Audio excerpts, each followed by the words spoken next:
Hello everyone, आप सभी का लीगल ऑनर शेयर में स्वागत है।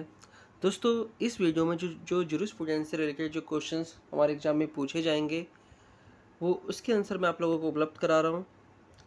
जो क्वेश्चन है, अधिकार व कर्तव्यों के बीच संबंध, ये हमारे सिलेबस में भी है। बहुत ही इंपॉर्टेंट क्वेश्चन है जो हमारे एग्जाम में आने की संभावना बहुत ज़्यादा है।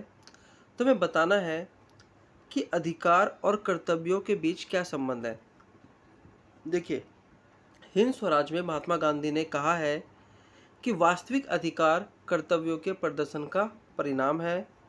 अधिकारों को किसी व्यक्ति के उन दावों के रूप में परिभाषित किया जाता है जो उसके स्वयं के विकास के लिए आवश्यक है और जिन्हें समाज या राज्य द्वारा मान्यता प्राप्त है। कर्तव्य वह चीज़ है जिसे करने की किसी से अपेक्षा की जाती है।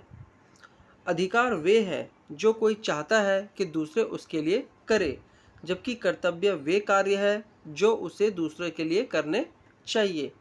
ये सारी बातें एक दूसरे को रिलेट कर रही है।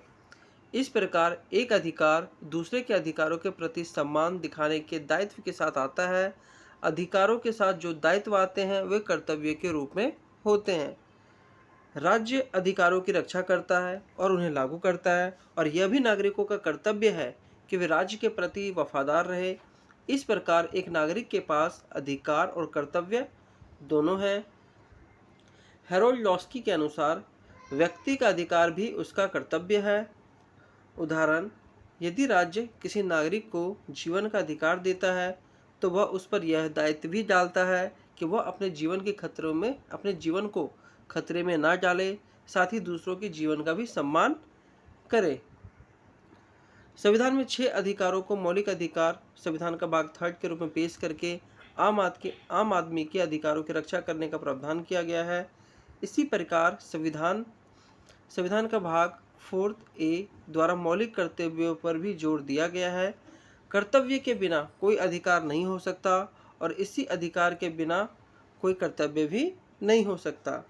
प्रत्येक अधिकारों के साथ संबंधित दायित्व जुड़ा होता है। जब व्यक्ति अपने कर्तव्यों को ठीक से पूरा करने में असफल हो जाते हैं तो सभी अधिकार भी बेकार हो जाते हैं। अधिकार और कर्तव्य शब्द जो है वो पर्यायवाची है। मैं अपने अधिकारों का प्रयोग तभी कर सकता हूँ जब अन्य लोग भी मुझे ऐसा करने की अनुमति दे। मेरे पास जीवन का अधिकार है और यह दूसरे की जिम्मेदारी है कि वे उस अधिकार का सम्मान करें और मुझे नुकसान पहुँचाने से बचे। अधिकार किसी एक व्यक्ति विशेष की संपत्ति नहीं है, इन्हें सभी को समान रूप से वितरित किया जाता है। लॉस्की का यह कथन सही है कि मनुष्य का अधिकार भी उसका दायित्व है। दूसरे के अधिकारों का सम्मान करना और जनहित में अपने अधिकारों का प्रयोग करना मेरी जिम्मेदारी है। स्वस्थ वातावरण में रहने के अधिकार के साथ इसे स्वच्छ और स्वस्थ रखने की जिम्मेदारी भी जुड़ी हुई है। अगर आप चाहते हैं कि आप स्वस्थ वातावरण में रहे तो उसको साफ सुथरा भी रखने की जिम्मेदारी आपकी है। जिस तरह अन्य लोग मेरे अधिकारों का सम्मान और रक्षा करने के लिए बाध्य है, मैं भी दूसरे के लिए ऐसा करने के लिए बाध्य हूँ, क्योंकि दूसरे के पास भी समान अधिकार है। तो दोस्तों, इसी तरीके से आपको रिलेशन बताने हैं अधिकार और कर्तव्य के, क्योंकि ये दोनों ही आपस में जुड़े हुए हैं। एक के बिना दूसरा राइट सबको नहीं मिल सकता है। तो दोस्तों, इसमें इतना ही। ये ज़्यादा लॉन्ग में नहीं आता है, शॉर्ट्स में आते हैं, या तो 4 नंबर में या 10 नंबर में आएंगे। तो आप इनको अच्छी तरीके से लिख सकते हैं। अगर आपको वीडियो अच्छा लगा तो वीडियो को लाइक कीजिए, चैनल को सब्सक्राइब कीजिए, और भी जो इससे रिलेटेड क्वेश्चंस है आपको इस चैनल पे मिल जाएंगे, वो भी मैं बहुत जल्द अपलोड कर दूंगा। मुझे पता है इसका पेपर 18 तारीख को ही है, 5 दिन बचे हैं। तो आप चैनल को सब्सक्राइब कर लीजिए, जल्द से जल्द इसकी सारी वीडियो आ जाएगी। धन्यवाद।